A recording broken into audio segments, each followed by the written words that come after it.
नमस्कार आप सभी का समर्पण कार्यक्रम में एक बार फिर से आपका स्वागत है। आज के इस एपिसोड में हम एक बेहद ख़ास शख्स से मुलाकात करने वाले हैं जिनका नाम है देवेंद्र कुमार बराल। देवेंद्र कुमार बराल के संघर्ष की कहानी हम उनकी ज़ुबानी सुनेंगे, लेकिन उससे पहले उनके बारे में जो मैंने पढ़ा है, जो जाना है, वो आप सबसे शेयर करना चाहूँगी।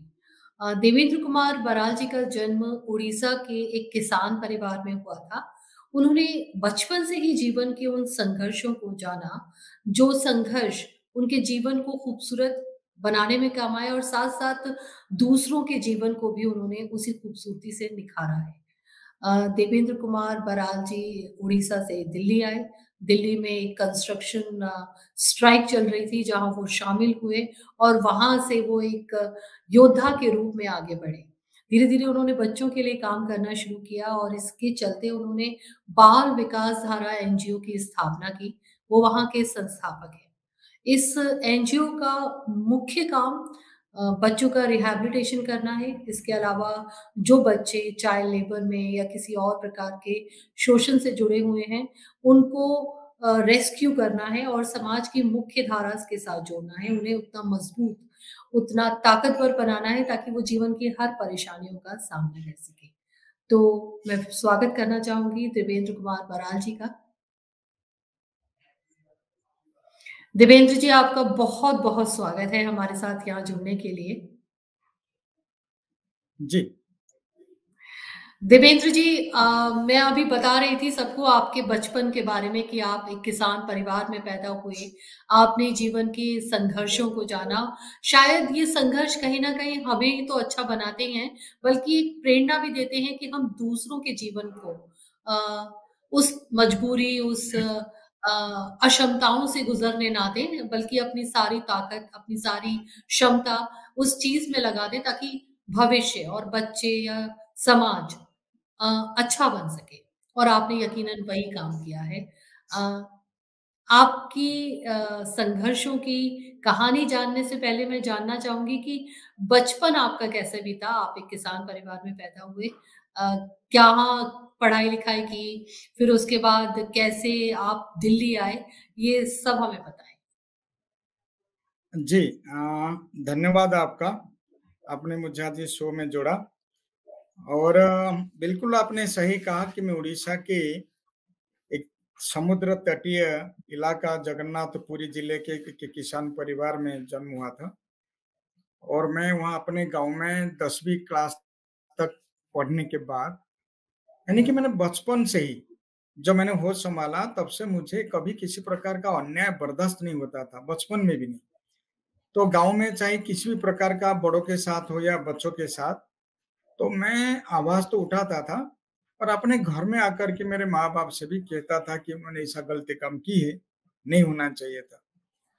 तो धीरे-धीरे मैं जब क्लास 10th में पढ़ रहा था और अचानक हमारे स्कूल के ही मैटर को लेकर के कुछ बात बनी। मेरे अपने हेडमास्टर जी से झड़प हुई तो मैं हुई और फिर वहाँ से मुझे स्कूल छोड़ना पड़ा और मैं वहाँ से स्कूल छोड़ने के बाद मैं सीधा दिल्ली भागा। यानी कि मैं भाग कर के आया था दिल्ली। मुझे मेरे माँ-बाप ने किसी शौक से या टिकट बना करके इसे मुझे कि तुम जाओ, नहीं भेजा था क्योंकि मैं छोटा था, 10वीं क्लास का बच्चा था। तो आने के बाद मैंने पहले सन 1980 में मैं दिल्ली आया था, 28 जनवरी 1980 और मेरा स्कूल छोड़ने का दिन था 26 जनवरी। स्कूल से जब हम लोग लाइन में खड़े थे, तिरंगा झंडा लहराने का समय आ रहा था उस समय से। तो यानी कि वहाँ से मेरा जीवन का दूसरा अध्याय शुरू हो गया और मैं जब दिल्ली पहुँचा 28 जनवरी 1980 में, आकर के मैं बसंत विहार में पहुँचा। बसंत विहार में वो प्रिया सिनेमा कॉम्प्लेक्स है, वहाँ वहाँ पर मैं पहुँचा। तो 2 दिन मैं ऐसे रहा। रहने के बाद देखा कि वहाँ पर मज़दूरों का आंदोलन चल रहा है और उसमें ओडिया लोग भी हैं, ओडिशा के लोग थे।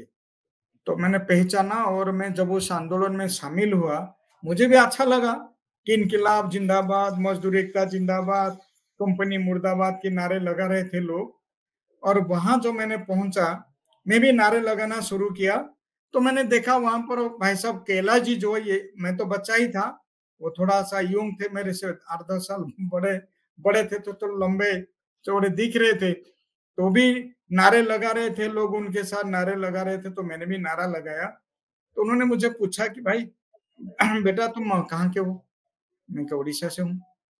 अरे तुम तो छोटा है, कौन है तुम्हारे यहाँ पर? मैं कहा कोई नहीं है, ये सब उड़िया लोग हैं। बातचीत हुई तो उन्होंने मुझे कई बार फोर्स किया, तुम बच्चा हो, घर चले जाओ, तुम्हारे माँ बाप ढूंढ रहे होंगे। मैं कहा नहीं, अभी तो जाऊंगा, घर लौटूंगा, लेकिन थोड़ा सा दिल्ली आया हूँ तो थोड़ा देख लें। तो वहां मैंने मजदूरों के आंदोलन से, यानी कंस्ट्रक्शन वर्कर्स यूनियन से, मैंने अपना जिंदगी की शुरुआत इनकलाब जिंदाबाद के नारे से ही मैंने की। देखा कि वहां बच्चे भी हैं, बच्चे जो है माँ बाप काम कर रहे हैं और बच्चे जो है खेल रहे हैं, घूम रहे हैं, रेत बाली, मिट्टी गिट्टी पत्थर के साथ खेल रहे हैं बच्चे। तो मुझे लगा यार, बच्चे तो स्कूल से वंचित है, यानी कि मैं अगर स्कूल से भागा तो मैं अपना बचपन खो रहा हूँ, तो क्या ये बच्चे भी बचपन खोएंगे? नहीं नहीं, ये ठीक नहीं है। यानी कोई भी बच्चा अपना बचपन नहीं खोना चाहिए। ये मेरे माइंड में पहले से भी सेट था और उस दिन भी सेट हुआ। लेकिन मैंने केला जी के बात उस समय तो नहीं माना। मैं कहा मुझे अच्छा लग रहा था कि इनकलाब जिंदाबाद के नारे लगाना, लोगों के बीच में आना। अच्छा, वहां वाले मीडिया वाले भी आते थे, फोटो खींचते थे, तो मुझे भी बड़ा अच्छा लगता था। तो ये तमाम चीजें होने के बाद यूं हुआ एक दिन कि आंदोलन बहुत बढ़ा, तेजी से बढ़ा, और मैंने उन लोगों के, उन मजदूरों के बच्चों को पढ़ाने का काम वहां किया।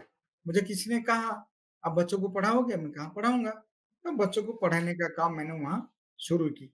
यानी कि मजदूरों के आंदोलन से सीधा मैंने बच्चों के अधिकार के लिए, बच्चों को पढ़ाने के लिए फाइट करने का काम शुरू किया। इराक में भी आपका एक संघर्ष रहा? बिल्कुल, बिल्कुल। उस दौरान जब मैं मजदूरों के आंदोलन के साथ जुड़ा रहा बसंत बिहार में, तो उस समय वो जयप्रकाश कंपनी के खिलाफ एक्चुअली आंदोलन था।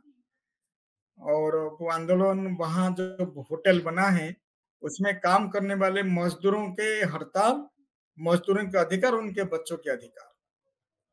तो फिर जी। कंपनी ने कहा यार ये लोग यहाँ पर हड़ताल कर रहे हैं, मेरा तो नुकसान कर देंगे, उनको फॉरेन भेज दिया जाए। तो उस समय उसका इराक में काम चल रहा था, उसने कहा कि भाई मैं तुम लोग इराक भेज दूंगा। अच्छा, मुझे भी बड़ा आनंद आने लगा कि चलो हवाई जहाज में बैठूंगा, दूसरा देश भी देखेंगे। तो मेरा भी पासपोर्ट बना और मैं भी लोगों के साथ इराक पहुंच गया। इराक में सेंट्रल बागदाद है, उस इराक की राजधानी, वहां पहुंचा।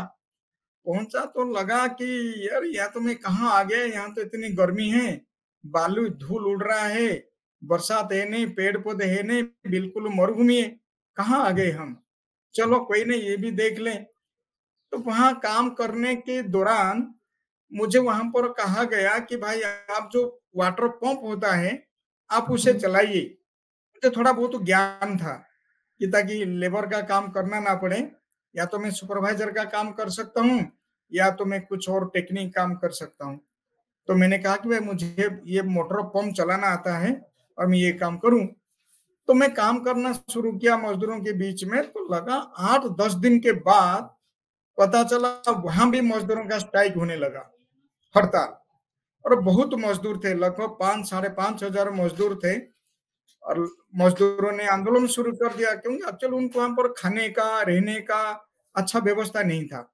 अच्छा, मुझे भी अच्छा नहीं लग रहा था कि कहाँ सोए कहाँ खाए, और पता नहीं क्या इतने बड़े बड़े रोटी बना करके दे रहे थे। वहां उनकी भाषा में कहते थे खबूस। और एक रोटी तो मैं 3 दिन तक नहीं खा पाऊंगा, इतने बड़े बड़े रोटी हुआ करता था। मैं कहा ये अच्छा नहीं है और हमारे हिंदुस्तानी भोजन नहीं मिल रहा है। तो आंदोलन में मैं भी शामिल हो गया, इनकलाब जिंदाबाद। हम सेंट्रल बागदाद से लेकर 25 किलोमीटर राष्ट्रपति भवन, सदाम हुसैन के घर तक हमने आंदोलन शुरू कर दी। बीच में बहुत मारपीट हुआ, और जेल जाना पड़ा, तमाम लोगों को उन्होंने जेल में बंद रखा, मैं भी उसमें शामिल था। तो मुझे और क्रोध आया, यार हमारी हमारे खिलाफ जुल्म हो रहा है, अन्याय के खिलाफ संघर्ष करना कौन सा गुनाह है? ये फिर हमें उल्टा जेल में डाल दिया, इतने लोग हैं, 5,000-5,500 लोग हैं। आंदोलन वहां से शुरू हुआ, तो फिर मैंने मन बना लिया, अब मुझे उड़ीसा नहीं जाना है, संघर्ष करना है और दिल्ली में ही रहना है, संघर्ष करूंगा। लेकिन मैंने वहां इराक में 2 साल के लगभग निकाल लिया, और लेकिन हमारी हड़ताल में हम लोग को जीत हासिल की। मजदूरों की हड़ताल था, हमने हमने जीत लिया। सद्दाम हुसैन जी ने कहा कि भाई आप लोग अच्छा तो किया, लेकिन मेरे कंट्री का नाम बदनाम कर दिया आप लोगों ने। और हमने कहा हमने नहीं किया, इस कंपनी ने किया। तो कंपनी को उन्होंने बड़ा पनिशमेंट भी दिया, जो भी उनको जुर्माना वगैरह भरना पड़ा, व्यवस्था हो गई, और हम लोग थ्रू इराकी गवर्नमेंट रहने लगे, और पैसा भी जो मिलना था वो भी मिला।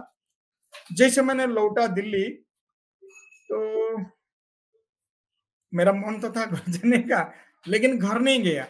फिर मैंने बंधुआ मुक्ति मोर्चा में जुड़ करके पत्थर खादान के मजदूरों के बीच में, ईट भट्टे के मजदूरों के बीच में, निर्माण मजदूरों के बीच में, अरे कूड़ा बीनने वाले लोगों के बीच में, फिर मैंने उनके बीच में काम करना शुरू किया। मैंने कहा भाई साहब मुझे अभी बाद में उड़ीसा जाना है, घर तो मैं जाऊंगा ही, लेकिन कुछ दिन पहले यहाँ काम करो। तो भाई साहब केला जी ने कहा नहीं बदमाश, घर जाओ, बहुत हो गया, अब तुम बहुत छोटा हो, घर जाओ। तो उन्होंने मुझे टिकट वगैरह करवा के नीलांचल एक्सप्रेस के माध्यम से मैं उड़ीसा घर पहुंच गया। घर पहुंचने के बाद मैंने 15 दिन रहा, मैंने अपने परिवार से भी मिला, गांव के बच्चों से मिला, लोगों से भी मिले। फिर मेरा मन किया कि मैं दिल्ली लौटूं। फिर मैं दिल्ली, एक दिन रात रात जो है मैं दिल्ली भागा। फिर मुझे ढूंढने की कोशिश की, लेकिन मैंने आते ही उनको चिट्ठी लिखा, मेरे पिताजी को, परिवार को, मैं दिल्ली में हूँ, चिंता करने की जरूरत नहीं है, और मैं कुछ जी, काम करने का मेरे जज्बा है, और मैं कुछ करूंगा। पढ़ाई तो होता जी, रहेगा, जो भी पढ़ूंगा नहीं पढ़ूंगा, लेकिन करूंगा काम। फिर जी। मैंने दोबारा ज्वाइन किया। जी, तो बहरहाल जी अब आप इराक से दिल्ली आ चुके थे। दिल्ली आए और कहीं न कहीं कैलाश सत्यार्थी के साथ काम करते हुए आप उनसे प्रेरणा लेते रहे और बच्चों के बारे में निरंतर काम करने के बारे में भी सोचते रहे। आपने एक एनजीओ बाल विकास धारा की भी स्थापना की।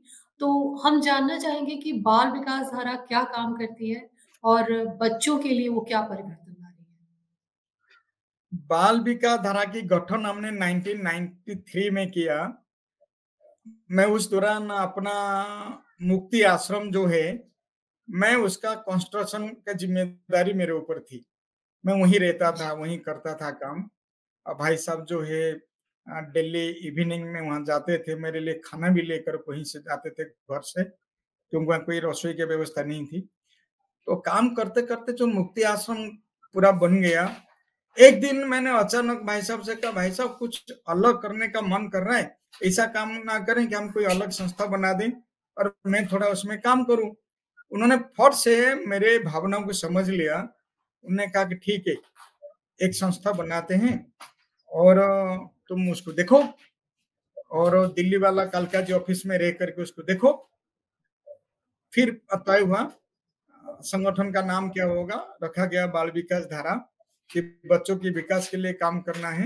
हिंदी का शब्द में रखे बाल विकास धारा, सब कुछ लीगल प्रोसेस जो करना था भाई साहब के द्वारा हुआ। लेकिन मैंने एक शब्द कहा भाई साहब को, एक लाइन में कहा, मैं अलग संस्था बना के तो चलाऊंगा, लेकिन आपका साथ नहीं छोड़ूंगा। आप मुझे वचन दीजिए, आप मुझे कभी भी अलग नहीं करेंगे, ना ही मुझे अलग देखेंगे। तो उन्होंने कहा कि ना तुमको मैं अलग देखूंगा, ना तुम्हें अलग रखूंगा, ना तुम्हें अलग सोचने की जरूरत पड़ेगा। ये समझ ले, ये बाल विकास धारा भी कैलाश सत्यार्थी का ही है।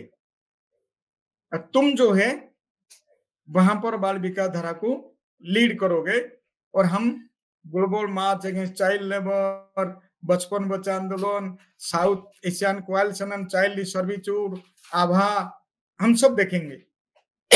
अच्छी बात है। तो मैंने भी उनको वचन दिया, मैं कतई चाहे कहीं भी पहुँच जाऊँ, लेकिन मैं आपके अम्ब्रेला के नीचे ही काम करूँगा। आपके मार्गदर्शन पर ही चलूँगा, मैं आपका साथ नहीं छोड़ूँगा। तो हम दोनों ने एक-दूसरे को वादा किया कि हम कोई किसका साथ नहीं छोड़ेंगे, कोई किसका नुकसान नहीं पहुँचाएँगे और मिलकर के काम करेंगे। तो मैंने बाल विकास धारा को भी सत्यार्थी परिवार का एक अंग माना, एक शरीर का पार्ट होता है, मैंने ऐसे माना। ऐसे ही मैंने लगातार उनके छत्र छाया में, उनके आशीर्वाद में काम जी। करने की कोशिश की और काम कर रहे हैं। और बाल विकास धारा जो काम करती है, बच्चों को किसी भी प्रकार के शोषण के खिलाफ आवाज उठाना, उनको शिक्षा में जोड़ना, उनकी स्वास्थ्य संबंधी देखना, बच्चे जो बड़े होकर के यूथ बन जाते हैं, उनके लिए स्किल डेवलपमेंट ट्रेनिंग चलाना, महिलाओं के अधिकार के लिए काम करना, दिल्ली में जितने कूड़ा बीनने वाले लोग हैं, उनके वेलफेयर के लिए काम करना, उनके राइट्स के लिए काम करना और उनके बच्चों को कूड़ा बीनने से बचाकर उन्हें स्कूल में जोड़ना। यानी कि education, health, women's empowerment, youth skill development, ये तमाम काम चल रहा है। और साथ में जो बाल विकास धारा का काम है, उसका 50% जो हिस्सा है, वो चाइल्ड राइट्स पे है। Child protection, child governance, child participation, हाँ, सब इसमें यानी कि बच्चों का अधिकार। जी। बाल विकास धारा का टोटल कार्य का 50% काम बच्चों के ऊपर है।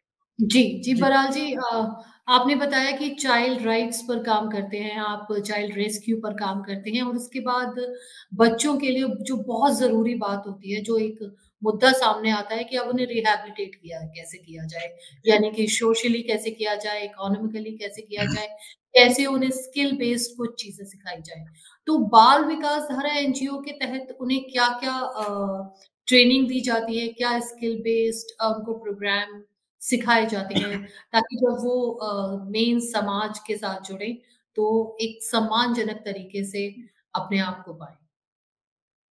देखिए, एक तो सबसे पहले हमने बच्चों को श्रम से निकाल कर के एजुकेशन में डालते हैं। नॉन फॉर्मल एजुकेशन के थ्रू हम उनको फिर सरकारी स्कूल में दाखिला करवाते हैं। सरकारी स्कूल में उनका हमें फ़ॉलो-अप लगातार करते हैं और फिर उन जो जिन बच्चों का हम स्कूल में दाखिला करवाते हैं ना, उन बच्चों का फिर हम रिमेडियल क्लास चलाते हैं, ताकि बच्चा ड्रॉप आउट ना हो और दोबारा बाल श्रम में मूव ना करे। एक तो बात ये। दूसरा हम उनको कई प्रकार का स्किल सिखाते हैं, जैसे आपने कहा ना रिहैबिलिटेशन। रिहैबिलिटेशन के लिए भी हम लोग बच्चों को रेस्क्यू करने के बाद फिर उनको सारे विभिन्न प्रकार जो सरकारी योजनाएँ हैं या बच्चों को रेस्क्यू करने के बाद जो उनका कॉम्पेंसेशन मिलता है, वो कॉम्पेंसेशन दिलवाना, उन्हें स्किल के साथ जोड़ना, उन्हें सरकारी स्कीम के साथ जोड़ना, ये काम भी हम करते हैं ताकि जो सरकारी लाभ है, वो बच्चों को मिले। अगर सरकारी लाभ बच्चों को मिले, बच्चे के परिवार को मिले, बच्चे का माँ-बाप को मिले, तो शायद बच्चा दोबारा बाल श्रम करने में कोशिश नहीं करेगा, दोबारा जाने की कोशिश नहीं करेगा। लेकिन जो सबसे बड़ा मुद्दा आकर के जुड़ता है कि बच्चों को शिक्षा में जोड़ना। शिक्षा के साथ जब हम उनको कनेक्ट कर देते हैं, तो बच्चे का माइंड जो है लगातार स्कूल जाने की ओर बढ़ता है। बच्चा सोचता है कि मैं स्कूल जाऊँ, वो सोचने के लिए मजबूर हो जाता है बच्चा, स्कूल जाने लगता है। मैं इसे कई उदाहरण दूँ, जो बच्चे हमने कूड़ा बीनने वाले बच्चे जो लोग कहते हैं कि कूड़ा बीनते हैं, गंदे हैं, कबाड़ी है, चोर है, वो चोर नहीं है। उन्हें सही मार्गदर्शन की ज़रूरत पड़ता है। हमने ऐसे कई बच्चों को दिल्ली के बड़े-बड़े पब्लिक स्कूल में भी दाखिला करवाए, डीपीएस में करवाए, जीडी गोयनका में करवाए, रियान इंटरनेशनल में करवाए। ऐसे कई बड़े-बड़े बच्चे, बड़े-बड़े स्कूल में बच्चे पढ़ लिख करके आज इंजीनियर भी बन चुके हैं।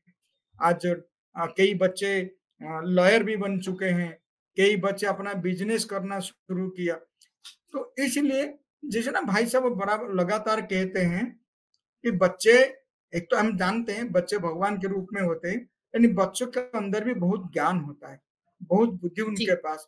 बस हमें थोड़ा-सा दिशा देने की ज़रूरत पड़ता है। और दिशा देने का काम जो है बाल विकास धारा करती है कि थोड़ा उनको हमें मार्ग दिखाएँ और उनके साथ चलें और उनको आगे बढ़ने दें, वो काम भी बाल विकास धारा करती है। और ये बाल विकास धारा तभी कर पा रही है, जब हमें भाई साहब कैलाश जी से सारा सीखते हैं। हम सीखने का अभी भी प्रयास करते हैं। लगातार ये तो कभी-कभार गुस्सा कर जाते थे भाई साहब नोबेल मिलने से पहले। मैं आपको हँसी-मज़ाक की बात बताऊँ, कभी मैं 11 बजे रात को फ़ोन कर देता था, भाई साहब, अरे तुम सोए नहीं? नहीं, नहीं सोने जा रहा हूँ, लेकिन ये मुझे बता दीजिए, मेरे दिमाग में ना ये चल रहा है, मैं समझ नहीं पा रहा हूँ। 11 बजे, 12 बजे रात को मैं उनको फ़ोन करता था। कभी-कभार मुझे कालकाजी में बुला कर के जो मैं आता था ना, मुझे गुस्सा कर, "क्या तुमको नींद नहीं आती है? 12 बजे फ़ोन कर लेते हो? अरे तुम तो जिसका पीछा करते हो, उसका पीछा छोड़ते नहीं हो।" मैं कहा, "मैं छोड़ने वाला नहीं हूँ। मैंने आपसे वादा किया था ना, मैं आपको छोड़ने वाला नहीं हूँ, ना छोड़ूँगा। हाँ, ये है, अब धीरे-धीरे मैंने भी अब दिन में कोशिश करता हूँ उनसे बात करूँ और उनसे सलाह लूँ, लेकिन जब मिलते हैं भाई साहब, तो 2-4 ज्ञान की बात जो है मेरे से अवश्य करते हैं। कैसा चल रहा है? कैसे कर रहे हो? क्या करना चाहिए? कैसे और आगे बढ़ना चाहिए? कैसे और अच्छा कर सकते हैं? तो ये ज्ञान तो उनसे मिलता ही है जी। और उन्हीं के प्रेरणा के अनुसार हम चल रहे हैं अभी। ये सारा काम बाल विकास धारा के थ्रू हम कर रहे हैं। जी, बहरहाल जी, जिस काम में जिस निरंतर आप लगे हुए हैं, वहाँ किसी का अगर सहयोग या प्रेरणा मिलती है, तो निस्संदेह वो काम और खूबसूरत होता है। इससे पहले हम जी, बात कर रहे थे कि सरकार की कुछ नीतियों के बारे में, सरकार की कुछ योजनाओं के बारे में जो इस प्रकार के बच्चों को दी जा रही है। लेकिन इन नीतियों को लेके भी कुछ भ्रांतियाँ हैं, जो कि लोगों को लगता है ये जो लाभ है वो मिलना एक बहुत ही मुश्किल प्रक्रिया है। सरकारी लाभ इतनी आसानी से लोगों को नहीं मिलते। तो क्या इस तरीके की एक अप्रोच होनी चाहिए कि अ, लोग यानी जिनको ज़रूरत है, वो लाभ तक ना पहुँचे? या ये योजनाएँ हैं, जो लाभ हैं, उनको उन लोगों तक पहुँचाया जाए। ऐसे लोगों को आइडेंटिफ़ाई किया जाए और उनको बताया जाए कि आपके बच्चों को कूड़ा बीनने की, मज़दूरी करने की, अशिक्षित रहने की और एक ऐसा बचपन बिताने की कोई आवश्यकता नहीं है। क्योंकि सरकार द्वारा ऐसी कई सारी नीतियाँ, कई सारी योजनाएँ हैं, जो आपके बच्चों को दी जाती हैं या दी जा सकती हैं और वो ये सब छोड़कर पढ़ाई की तरफ ध्यान दे सकते हैं। तो इस तरफ क्या देखिए जी, देखिए नीतियाँ जो है, ये तो हम सभी जानते हैं कि हमारी भारत सरकार की नीतियाँ बहुत हमारे देश में कानून बहुत है, प्रक्रिया भी बहुत है, रूल्स बहुत बनाई गई हैं बच्चों के लिए। और उसमें से मैं एक के बारे में बताऊँ, हम जिसे कहते हैं right to education act, RT. हमने तो लगातार जब से आरटी बना, हमने आरटी का भरसक फ़ायदा उठाया। हुँ, हमने ये जो मैं कह रहा हूँ ना, जो गरीब बच्चों को 25% जो फ्री कोटे में स्कूल में दाखिला करवाना, हमने ऐसा कोई बड़े-बड़े प्राइवेट स्कूल नहीं छोड़े, जिसमें हमने बच्चों को एडमिशन नहीं करवाए हो। और जिसने नहीं माना, हमने तो सीधा अशोक अग्रवाल जी को भी बताया कि देखिए आरटी का ये उल्लंघन हो रहा है। कई बार कैलाश जी के साथ लगातार बातचीत होती रही, आरटी का उल्लंघन कर रहे हैं स्कूल वाले। लेकिन आरटी का लाभ जो मिला, आरटी के बाबत में आरटी के रूल्स के बारे में भी जानना बहुत ज़रूरी है। और हमने जी, इस बिल्कुल। आरटी को जितने हम जहाँ काम कर रहे हैं दिल्ली और दिल्ली के और भी जगह, हम लगातार आरटी के बारे में पेरेंट्स को समझा रहे हैं, वहाँ के स्कूल को समझा रहे हैं, बच्चों को भी समझा रहे हैं कि आरटी के माध्यम से आप कम से कम 25% गरीब बच्चे तो स्कूल में दाखिला ले रहे हैं। हमने कसर नहीं बहरहाल छोड़ा, हम लगातार जी, ले रहे जी, हैं। लेकिन बहरहाल जी वहाँ और सारे हाँ जी, माफ़ कीजिएगा बोलिए। बहरहाल आरटी एक्ट को लेकर एक सवाल मेरे दिमाग में आ रहा है कि आरटी एक्ट के बारे में ज़्यादातर लोग जानते हैं जो कि राइट टू एजुकेशन है बच्चों को प्रारंभिक शिक्षा मुफ़्त में दी जानी चाहिए और ये उनका अधिकार भी है। लेकिन कई बार ऐसा होता है कि बेसिक ज़िला शिक्षा अधिकारी या जो एजुकेशन डिपार्टमेंट होता है उसकी तरफ से उनको जो 25% कोटा अच्छे प्राइवेट स्कूल्स में अलॉट किया गया है, वो मिल तो जाता है लेकिन स्कूल कहीं न कहीं कोई बहाना करके या किसी भी प्रकार से उनको एडमिशन देने को तैयार नहीं होते, क्योंकि एक तरीके से उनको ये अपना हानि लगती है। उनको लगता है कि 25% जो एजुकेशन है, वो हम बहुत मिनिमल रेट्स पे देंगे, या उसके सरकार द्वारा जो उसका पैसा दिया जाएगा वो बहुत कम होगा। तो वो कहीं न कहीं उन बच्चों का जो एडमिशन है वो टालते रहते हैं, और साल भर निकल जाने के बावजूद भी नहीं हो पाता। एनसीपीसीआर में ऐसी बहुत सारी शिकायतें आती हैं। एनसीपीसीआर अपनी तरफ से काफ़ी कोशिश भी करता है, लेकिन कहीं न कहीं इन स्कूलों का दबदबा या पॉलिटिकल बैकअप कुछ इस तरीके का होता है कि चाहते हुए भी बच्चों को एडमिशन नहीं मिल नहीं हो पाता। पा जी, नहीं कर साल पा खराब। रहे। जी, एक्चुअल होता क्या है ना, इसमें कई सारे उदाहरण हैं। एक तो वो गरीब परिवार से है। गरीब परिवार से होने के बाद उसके माँ-बाप के पास समय का अभाव है, क्योंकि डेली आए दिन अपना परिवार पालने के लिए मेहनत करने जाना पड़ता है, उन्हें मज़दूरी करने जाना पड़ता है। दूसरी बात, उनको इतना ज्ञान नहीं है, आरटी होता क्या है। तीसरी बात जो आपने कहा ना, पॉलिटिकली प्रेशर, हम तो मान रहे हैं कि शिक्षा, मैं तो बता रहा हूँ कि मैं ऐसा स्ट्रांगली मानता हूँ, हमारी समय में जो एजुकेशन हमें मिलता था, आज हालांकि बहुत सारे क्वालिफाई एजुकेशन हैं, लेकिन कहीं ना कहीं शिक्षा का व्यापारीकरण धीरे धीरे वो देखने को मिल रहा है, दबाव है। वही टीचर, मैं आपको बताऊं, वही टीचर पब्लिक स्कूल में जाने के बाद बहुत पढ़ाते हैं, अच्छा पढ़ाते हैं, और वही टीचर सरकारी स्कूल में क्यों नहीं पढ़ाते, क्यों पढ़ाई नहीं होती है। ये जो सवाल है, ये कहीं ना कहीं जो पैसा वाले लोगों का या बड़े बड़े स्कूल्स के जो इंफ्रास्ट्रक्चर को दिखा करके ये जो कर रहे हैं, उनका तो सीधा कहना है कि हमने इतने पैसे खर्च किए। अरे भाई, आपने इतना पैसा खर्च किया, इन जमीन तो सरकार ने आपको मुफ्त पे दिया है ना, फ्री में दिए, छोटा सा अमाउंट में तो दिए हैं, इसलिए दिया है कि ताकि गरीब बच्चों का पढ़ाएं। पॉलिटिकली और राजनीतिक दबाव जो है ना, राजनीतिक जुड़ाव तो इस शिक्षा के सिस्टम के साथ कहीं ना कहीं जुड़ चुका है। और क्यों, कोई गरीब आदमी, गरीब माँ बाप स्कूल के गेट तक खड़ा नहीं हो पाते हैं, वहां का चौकीदार भगाना शुरू कर देता है, क्योंकि उनको मालूम नहीं है, धमकाएंगे वो चला जाएगा। यानी आप हम जाएंगे और धमकाने से पहले 100 बार उनको सोचना पड़ता है, क्यों ना ये हमारे पूरा पोल खोल दें। तो लड़ाई तो यहाँ पर है। तो कहीं ना कहीं जो हमारी राजनीतिक इच्छा शक्ति है, उसकी अभाव दिखाई दे रहा है। यानी कि सिस्टम को और दुरुस्त करना है, तो राजनीति की इच्छा शक्ति हमें बढ़ानी होगी। हमारे जो पॉलिटिशियन है, पॉलिसी मेकर है, और जो सिस्टम में रहने वाले जुडिशियरी है, ब्यूरोक्रेट है, तो इन्हें समझना होगा कि ये बच्चा भी गरीब नहीं है, ये समाज का एक अंग है, और ये एक इंसान है, ये भी भारत का नागरिक है, इससे भी वही हक मिलना चाहिए जो अपर लेवल के बच्चों को हक मिलता है। तो ये जो लगातार जी, बातें हो रही ना, सबको समान शिक्षा, सबको शिक्षा, और एक समान शिक्षा तो वो भी हम मांग कर रहे हैं कि होना चाहिए, अलग अलग नहीं होना चाहिए। ये बहुत सारे खामियां हैं, इसे दूर करने के लिए तो और संघर्ष की आवश्यकता है, और तमाम लोगों को साथ आना पड़ेगा और इसके संघर्ष करना पड़ेगा। तब ये सारे, ये तो एक उदाहरण है, ऐसे कई सारे उदाहरण है, बहुत सारे उदाहरण है, सब सभी के सामने हैं। तो कहीं ना कहीं हमें इस पर जो है और गंभीरता से सोचने की आवश्यकता है। हमारा पॉलिसी मेकर को इसमें और गंभीरता से सोचने की जरूरत है। मैं नाम नहीं लूंगा, भाई साहब को भी पता है, सन 2001 में जब इंडिया एजुकेशन मार्च हम लोग कर रहे थे, उस समय हम लोग पार्लियामेंट्री कैंपेन भी कर रहे थे, एमपी मेंबर ऑफ पार्लियामेंट्स को जोड़ने का काम कर रहे थे। मंत्री थे वो, उनके घर गए, सुबह सुबह मेरा काम था, सुबह 6 बजे south Avenue, north Avenue, MP के क्वार्टर में पहुंच जाना, उनको सेंसिटाइज करना, उनको फॉर्म देना, अपनी बचपन बचा आंदोलन के बारे में बताना है, तो ये सिस्टम के बारे में। तो मुझे एक मंत्री जी ने कहा, अरे यार, तुम रोज रोज सुबह आकर के 6 बजे घर में पहुंच जाते हो। मैं कहा, सर आप तो 8 बजे निकल जाएंगे, फिर आपके यहाँ पर भीड़ लग जाएगी, फिर हमारी कौन सुनेगा, इसलिए हम 6 बजे आ जाते हैं, थोड़ा वेट कर लेते हैं नीचे, जब आप उठेंगे हम आ जाएंगे, बात करेंगे। तो उन्होंने कहा था, अरे बच्चे काम नहीं करेंगे तो कारीगर कहाँ से बनेंगे।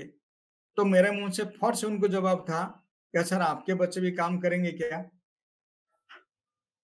तो बड़े गुस्सा हो गए थे। मैंने आकर के बताया भाई साहब को कि फलाना मंत्री जी ने ये कहा, मैंने ये पलट के जवाब दिया, उन्हें गुस्सा कर गए और बोले कल से मेरे यहाँ पर आना नहीं। कैलाश जी ने कहा ठीक है हम भी चलते हैं। नेक्स्ट दिन भाई साहब चल पड़े, राकेश जी चल पड़े, राकेश सिंह वो भी हमारे साथ चल पड़े, हम लोग गए तो बातचीत हुई। तो ये जो मैं उदाहरण दे रहा हूं, यानी कि ये हमारी मानसिकता है कि हम अमीर है, जी, ये गरीब है, ये हमारी बराबर आ जाएगा तो पता नहीं हमारी बात मानेगा नहीं मानेगा। तो ये नहीं होना चाहिए, ये भेदभाव नहीं होना चाहिए, ये खत्म होना चाहिए भेदभाव, और उसके लिए हमें संघर्ष करने की और आवश्यकता है। जी। जी और आज ही आपने बिल्कुल ठीक कहा कि सिर्फ नीतियाँ लागू करने से काम नहीं चलेगा, हम सबको आगे आना होगा और सभी बच्चों की शिक्षा, उनके रेस्क्यू और उनके वेल-बीइंग पर ध्यान देना होगा।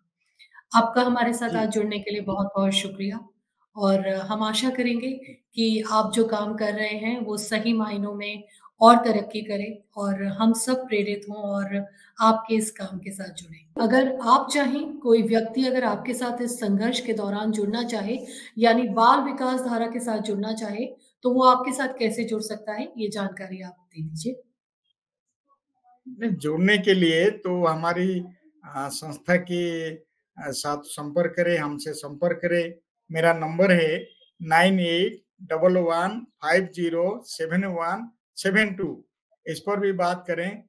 हमारे मेल आईडी में, ऑफिशियल मेल आईडी में मेल भेजें, जुड़ें और हर व्यक्ति को स्वागत है। बाल विकास धारा के साथ जुड़े और जुड़ करके हम संघर्ष को आगे बढ़ाएं। ये तो हम चाहेंगे अधिक से अधिक लोग हमारे साथ जुड़े, और आपके चैनल के माध्यम से, आपके माध्यम से जो आना चाहें, आप भी हम भेज सकते हैं, हमारे साथ जुड़ जी। सकते हैं। बिल्कुल, जी, हम उम्मीद करेंगे कि ज़्यादा से ज़्यादा लोग हमें कमेंट्स करें और बताएँ कि वो आपके साथ कैसे जुड़ सकते हैं ताकि हम उन लोगों को आप तक पहुँचा सकें। बहुत-बहुत जी, शुक्रिया। हमारे समर्पण एपिसोड में आज इतना ही। यदि आप में से कोई व्यक्ति या कोई भी इंसान बच्चों के लिए या किसी भी स्तर पर समाज के लिए कोई काम कर रहा है, तो कमेंट बॉक्स में हम आप अपने बारे में हमें सूचित कर सकते हैं। हम कोशिश करेंगे कि आपके साथ भी जुड़ सकें, आपका भी एक इंटरव्यू हम समर्पण कार्यक्रम के दौरान कर सकें और थैंक यू सो मच। हमारे चैनल को लाइक करें, सब्सक्राइब करें और कमेंट्स करें। Thank you.